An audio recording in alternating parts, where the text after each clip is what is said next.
Old historic places, catacombs and dark attics and crawl spaces. It's all part of the game in the life of a paranormal investigator.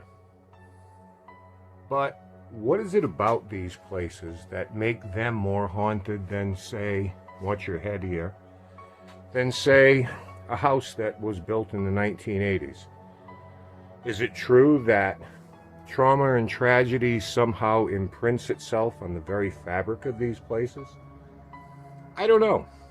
But tonight on Paranormal Reveal, we're going to examine exactly that, looking at some evidence from people who have visited historically haunted locations to try to help us answer the question, do ghosts exist? In the first segment, you may see a familiar face because, yes, I've had more than my share of experiences in these type of places. So, relax, sit back, be objective, use your own judgment as we present these paranormal reveals.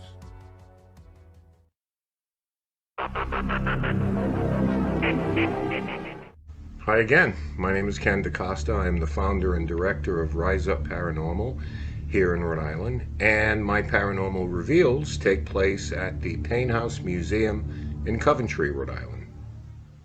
The Payne House originally was built around 1691 by Samuel Bennett. Samuel ran a sawmill at this site, and it's believed that the house began as a one-room shelter. The mode of travel at that time was the Patuxent River. The property was passed to his son Samuel, and in 1741 the first town meeting and election took place here.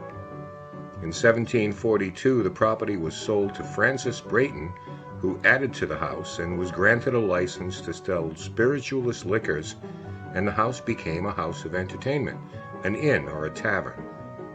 After his death in 1783, the property passed to his son Francis Brayton Jr. In 1797 it was sold to a Charles Holden and was known as the Holden Tavern. Holden heirs sold it to Thomas Whipple April 9, 1849. On April 25, 1866, the Whipple family sold the property to Phoebe Payne and Mary Mathewson. Mary sold her half to Phoebe Payne Johnson. Through inheritance, the property came to be in the Payne family for the next 87 years. Mr. Herbert F. Payne was the last of the family to live in the house, and in 1946, after his death, it passed to his half-sister, Mrs. Zilpha W. Foster. The keys to the house were turned over to the president of the Western Rhode Island Civic Historical Society on July 24, 1953, after being left by Mrs. Foster as a memorial to her mother Phoebe Payne Johnson and sister Orvilla Payne. The house was added to the National Historic Register in 1974. So Rise Up has spent the last 9 years investigating the Payne House at the request of the Western Rhode Island Civic and Historic Society. In that time, we've been able to conduct what is best described as a case study of the place, with different circumstances, different atmospheric conditions, different environmental conditions, different people in the house, combination of men, women, and we have been able to pull out some of the most astonishing evidence of any place that we visited over the last 17 years or so. Some of these clips involve the resident spirit at the house, a young girl who identifies as the name of Sarah. And even though there's no historical record of a young girl passing away at the place, she seems to respond to that name. We happen to think that it may be a different member of the Whipple family. So what we'd like to do at this point is give you some examples of some of the interactions we've had with this little girl over the years we've been there. The first clip is an EVP that was captured a number of years back as we sort of wanted to test the idea that this little girl could hear us and was interacting with us and acknowledging us. So we thought that the simplest way to do it is just recite the ABCs. So the investigator at the time played a little bit of a game where she would say, a series of letters and then leave out the last one and ask the spirit to complete the sentence and complete the sequence. And this first clip is a classic example of that, and I think one of the best things we've ever pulled out of that house. And I say C, and you say? It's obviously a very intelligent, very smart little girl who knew her ABCs. And by doing so, it really signifies that she can hear us and she is aware of us and is willing to participate, for lack of a better word, in some of the questioning that we have there. And I say C, and you say? So it's a phenomenal little clip, and we're very proud of it and very proud of her. It was obvious at that point that this child wanted company and wanted to interact with us. And this next clip is, I think, a classic example of that, and probably the best example of her acknowledging our presence and in a lot of ways encouraging it there. We had a group of investigators upstairs in one of the guest rooms, and at that point they were called in because we were switching up groups and moving about the house. This is not something that was audible at the time, but we found upon review where this little girl seemed to be searching for us and where we were leaving and wasn't ready to part company at that point. Okay. Over here. What's that?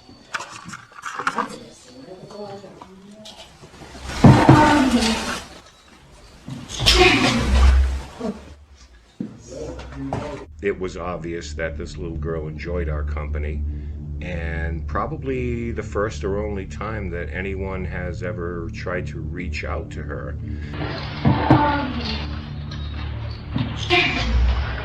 Now, this next clip is particularly interesting for a couple of reasons.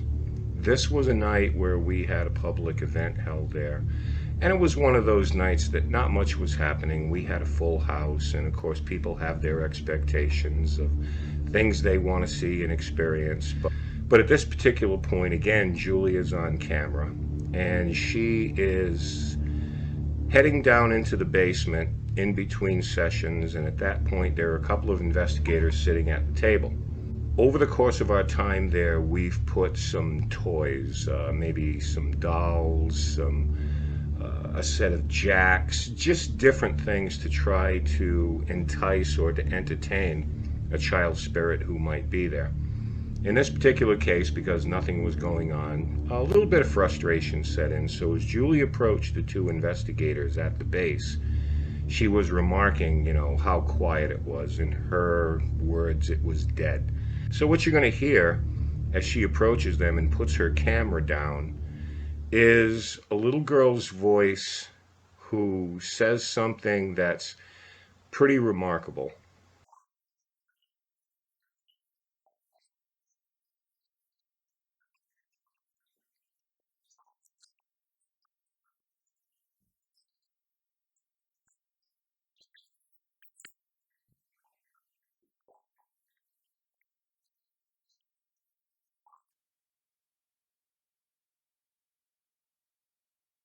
Now, here's the really fascinating thing about this. As Julie puts the camera down and you hear this little girl's voice say teddy bear, as the camera continues, you will see a little toy bear that's been placed on top of the counter next to the monitor at base.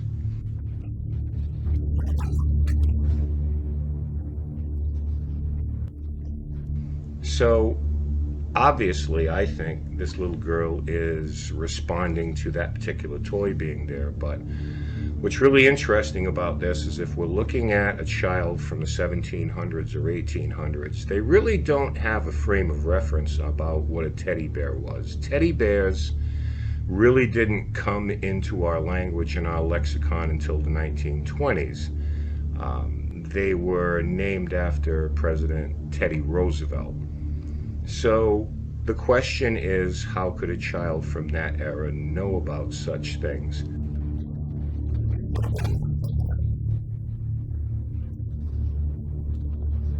Unless she's paying attention to us and actually learning language from us, learning how we refer to things and what these objects are. That's a pretty remarkable clip, and it's kind of gratifying that we've made that kind of connection with her. I think that what we really enjoy about it is that the Historical Society has furnished the place to make it look like this is still a home and that there's someone still living there. And I think this kind of ambiance and this kind of look might be comforting to whomever the spirits are, because the place has undergone a lot of changes, but it's still a reflection of a home.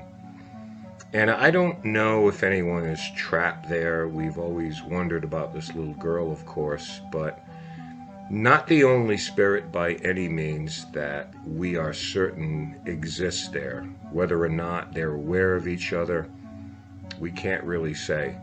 But in the 9 years we've been there, we consider Payne House to be a second home to us. And the spirits who are there have been very welcoming. We're always uncovering little tidbits. It's difficult because being an inn and a tavern, it's a really kind of a transient place, because people came and went, and it's not like there are guest books lying around, you know. What we hope to do, what we plan to do, what we're capable of doing is continuing our research there, as well as bringing in the public and allowing them unfettered access to this particular location. It's definitely a place that means a lot to us on an investigative level, but also on a very personal level. Moving forward, we hope that we've done a little part and played a small role in making this place as iconic as it is, and bringing it to public consciousness. And it is one of those hidden gems that if you have an opportunity, you're always welcome there, as we are. The Poor Farm. Places that were located all over the country where people who were down on their luck during the Great Depression could at least have a roof over their head and food on the table and become at least somewhat self-sufficient. In upstate New York, there is one such place that eventually became an asylum, where people would be, well, you could say assigned, you might want to say even condemned in some cases, to spend the rest of their life there. In our next segment, we're going to take a look at one of the country's most famous asylums and the paranormal activity that remains there still to this day.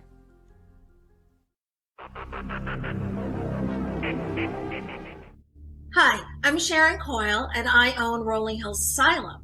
And my paranormal reveal takes place here at Rolling Hills Asylum.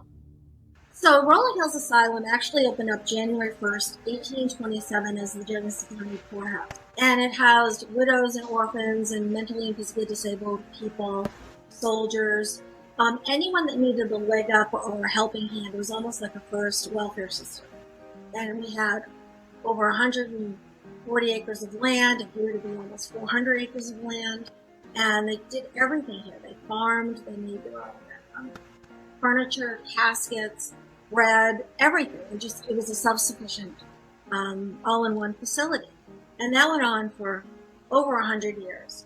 And then around the 1930s, the area started to grow. They really needed to have a hospital out here. So they added the brick building that everyone knows as Rolling Hills in 1938. But that was actually the Genesee County Infirmary, and it was the first fireproof facility of the county. So it was really state-of-the-art. It's brick, cinder block, just totally solid. So that was pretty amazing. And then the next change happened around 1956 or so. There was a men's dorm that kind of abutted back up to the infirmary. And if you've ever been here, you'll see the hospital ramps are pitched open, stairwells, really poor design. So they closed us down in '74 as a county facility, and it sat empty for about 10 years. And there were 3 private owners prior to me, and I purchased it in 2010. So 11 years in, I broke a 10-year course. There was always a 10-year course. So as you can imagine, over the years, we're talking 11 years now, we've gotten a plethora of evidence coming through from all different types of people, all different types of evidence.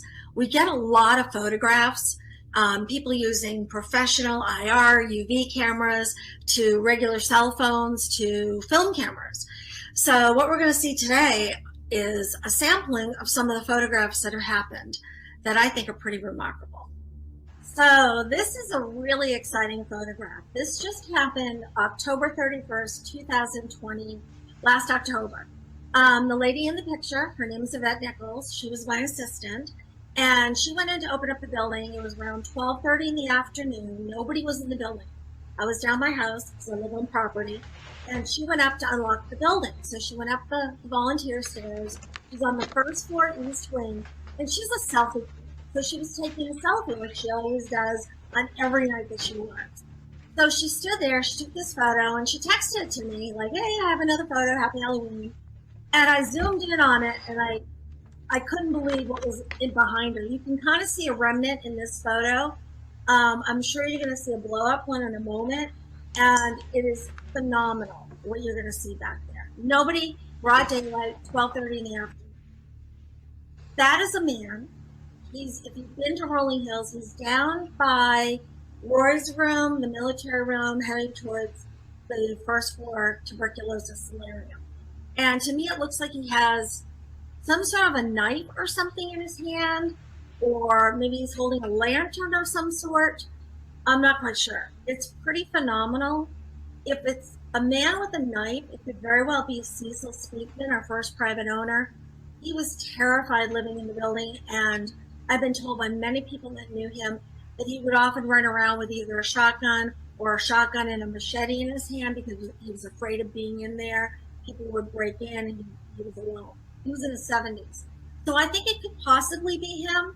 And I don't know if you can see on the corner, on where I'm looking, it's on the left, there's like this little swoopy swoop coming out of a doorway there.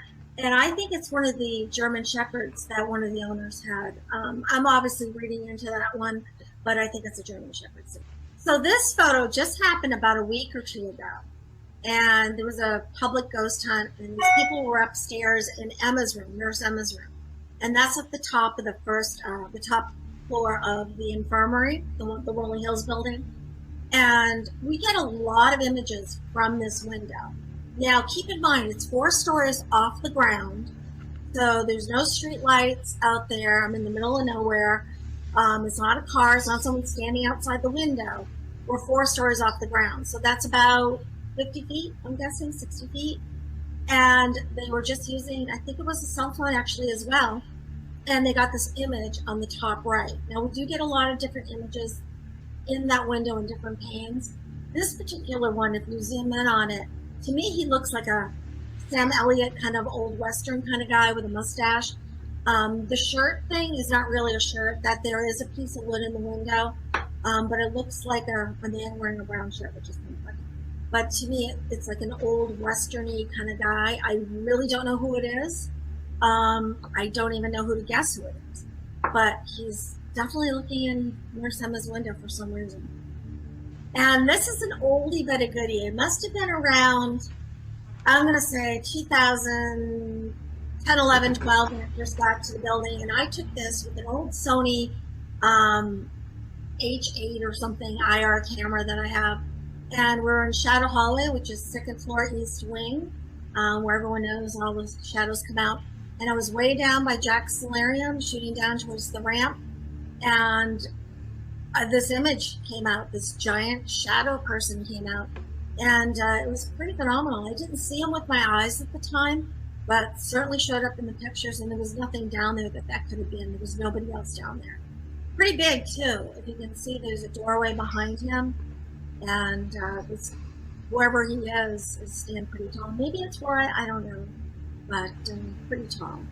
So it's really kind of funny. Even after 11 years of owning Rolling Hills and being up there almost exclusively, 24/7 for all the hunts and tours and things, I still get so blown away. I'm so excited when someone comes up to me, and they've been out in the hallways or up in one of the rooms and they come back to show me a photo or whatever it is, audio, whatever. But in this case, photographs. I still get so excited when I see something like that. It still blows me away. I'm happy for the investigator because they've come all this way to come here, but I'm so thrilled. It still blows me away. All the years, even prior to Rolling Hills, being in the paranormal, it still thrills me when I see, the image in the window or something down the hallway or a little girl playing in the corner and someone is able to capture it. And I think the excitement comes from not only that in my building, these are my spirits and my family, but it still blows me away because we don't understand how we're able to see them and capture them and how they're interacting with us. It's still such a mystery, and it never grows old. And I wish I just could, have them show up and sit down and talk to me face to face on a regular basis. You have no idea, because these people are in the building and they're just people that live there and work there and passing through, and they're put ourselves in their position. They're peeking out, looking at us. They're probably having the same difficult time trying to see us. Is it the dimension? Is it the lighting? Maybe they hear our voice and they can't really see us either. And to this day, it still thrills me. And I guess when it doesn't, it's time for me not to be here anymore, but I can't imagine that ever happening. I love Rolling Hills. I love the history. I love the spirits. I love all of you that come and visit and spend time here. And it never grows old. Other stuff grows old, shoveling snow in the winter. But, all the experiences and hearing the voices and seeing the images and even the personal experiences that happen on a daily basis here, you can't pay for that. It's just amazing. I get emotional, but it's just amazing. Battlegrounds. There's probably no scene of trauma and tragedy quite as dramatic as those. They're all over the world. As young men and women fighting for a principle, fighting for a country, fighting for an ideology, sometimes lose their lives far too soon. But what about if that battle is fought between fellow countrymen? I'm referring, of course, to the American Civil War.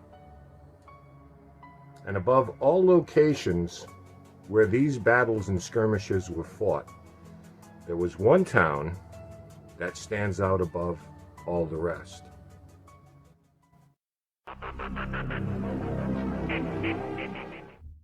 Hi, my name is Bridget Goody. I am the founder and CEO of Ghost Gals, and my paranormal reveal was caught in Gettysburg at the McLean House, which at the time was the Gettysburg Military Store.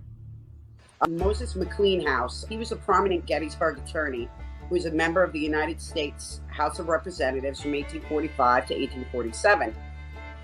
He was also a member of the Pennsylvania State Legislature. He also owned the McLean Farm, situated along Mummersburg Road in the middle of heavy fighting on the first day of the Battle of Gettysburg, July 1st, 1863.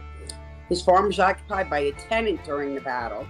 His home on Baltimore Street was occupied by himself and his family from 1804 to 1870. With his wife Hannah and his other daughters. At this location, it sustained some damage during the Battle of Gettysburg. First, there was a cannonball that was shot through the house, actually rolled down the stairs to where moments before his two young daughters had been standing on the front stoop. Then there was a second shell called a parrot shell that happened to land in the brick mortar of the outside of the house, which you can still see to this day, and it is actually sticking out of the side of the home. It is now Christmas Haas. It used to be Gettysburg Military Store. You would go down the alley next door to it and look right up at the top of the building, and there you will see the parrot shell and you'll see the cannonball hole, which is surrounded by a square, still in the home to this day. We started that evening at the Gettysburg military store slash McLean House by setting up equipment all around the store in various spots. One particular spot we concentrated on was in the very back of the store where there were no windows, only a door to the basement and a back door, solid back door. The owners, Tony and Sean, had claimed that they had seen a Victorian woman in a dress. They actually showed us video at some point, very grainy video of actually catching her dress as she was exiting the frame. So we decided to concentrate our Ghost Cam Pro. It's a military grade video surveillance system. So we decided to set it up in that spot. Plus I put an IR/green grid. So if we could catch things in any light spectrum in that area, if it blacked out the grid at all. We investigated, and then we decided, like we always do, to let the equipment go with no one around, no one interfering with the atmosphere.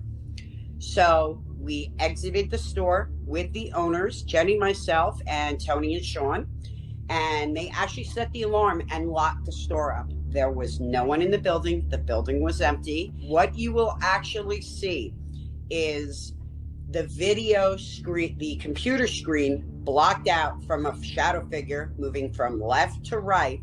And what's very interesting about this clip is the actual scene that you're seeing that the computer caught. The computer caught the reflection of this happening in one of the cases. So if we had not been aimed at the case at that time, we never would have caught this, because the actual shadow figure is in back of the computer, like it's looking at the computer screen. So what you will see clearly in this next upcoming film is the figure slowly moving from left to right. Okay, so here you're looking, and to the left, the boxed area, that's the reflection of the computer screen.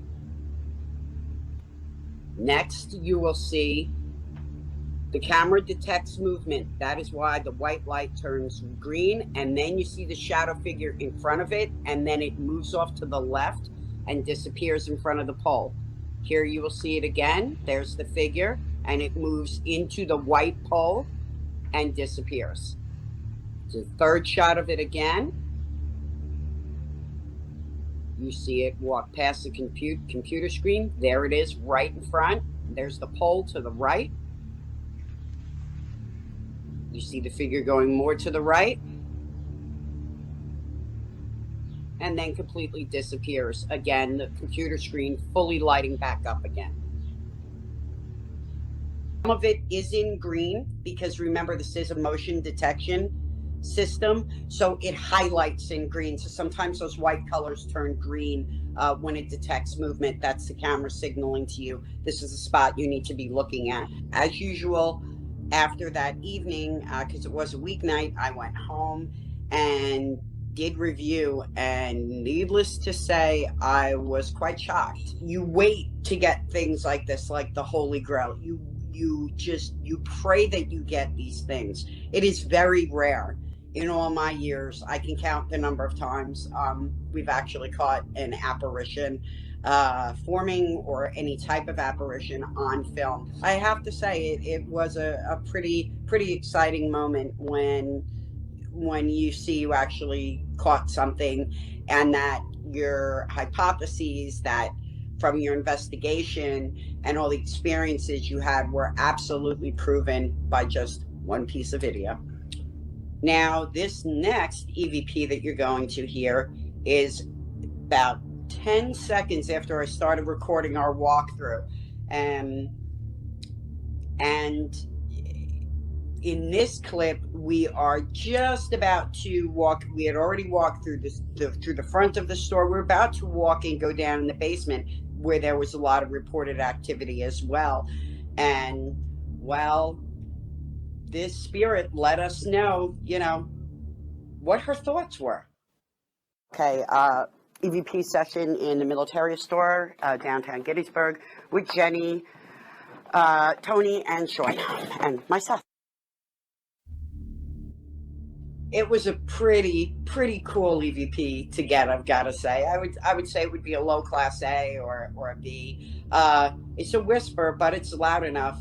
And what we interpreted it to be was, I know them. Okay, EVP session in the military store downtown Gettysburg with Jenny, Tony, and Troy, and myself. And I think she was the female spirit that was there in the store at the time, was saying, I know them, meaning the store owners, Sean and Tony. Okay, EVP session in the military store downtown Gettysburg with Jenny, Tony, and Troy, and myself. So to get an EVP in the first 10 seconds of doing a walkthrough was it. When I realized that, I was pretty excited to get, I know them. It's pretty loud. It's pretty clear. Even though the military store is no longer there and it is now Christmas House in Gettysburg, it really is one of the most honestly haunted active locations. We initially did this location because I was doing field production research work for Haunted Towns. So the store was actually featured on season 1, episode 1, the premiere of Haunted Towns. And it is proven to be one of Gettysburg's most haunted spots. And now it's the Christmas House store where you can go buy Christmas ornaments. So, you know, if you're down in Gettysburg, make sure you stop down, pay them a visit. But it truly is one of the most haunted locations in Gettysburg today. Historically haunted locations and the people who remain there. But why? Out of a sense of responsibility, out of a sense of duty, obligation, comfort, maybe unfinished business, or a message that just needs to be sent that no one's gotten yet. Every place is different, for sure. But for decades and centuries, people have gone to these kind of locations and come away with life-changing experiences. Historic locations just like this one. Undisclosed location. But in any event, these places warrant our attention and the messages that are being sent out of them. So what's next? Well, you can be sure of one thing, we'll keep searching.